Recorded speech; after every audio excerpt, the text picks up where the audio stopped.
اس بات کے لیے ہمارا دل بڑا غمگین ہے اور بڑے دکھی دل سے ہم کہتے ہیں، پہلے تو دعا ہے کہ اللہ ہر ایک کی قربانی کو قبول فرما دے۔ اس قربانی کے اندر بعض جگہ پر دیکھا گیا کہ قربانی کے جانور جن کی تعظیم کا حکم ہے ان کے ساتھ جو بد تہذیبی بے ادبی کی گئی، اور خاص طور پر جن بدعات اور ہندوانہ رسم کو لایا گیا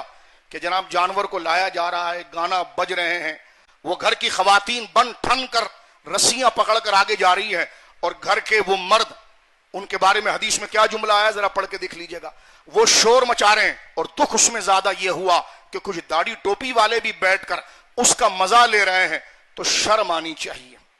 ان حرکتوں سے۔ اور آج جمعے کے اس مجمع میں ہم شدید مذمت کرتے ہیں،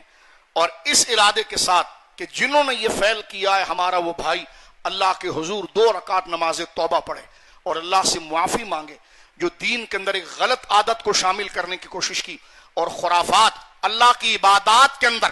جو اس نے حرام کام کو شامل کر کے خدا کے دین کی اس مبارک رسم کو شیطانی کیفیت میں تبدیل کرنے کی توفیق کی، اس نے کوشش کی، اس کے انجام کو نہیں جانتا۔ میرا وہ بھائی توبہ کریں، ہم تمام اجتماعی طور پر توبہ کریں کہ اللہ رب العالمین اسلامی عبادات کے اندر خرافات کو اور ہندوانہ رسوم کو شامل کرنے سے اللہ رب العالمین ہمیں محفوظ فرمائے۔ استغفر اللہ ربی، قربانی کا مذاق بنایا، العیاذ باللہ، جو شو شاب بیجا خرافات ہم نے کیے، محلے کو سر پر اٹھایا، اور ہم نے گناہ کی چیزوں کو ثواب کا رنگ دیا، جیسا بعض شیاطین یہ کرتے ہیں کہ وہ کہتے ہیں قوالی نائٹ،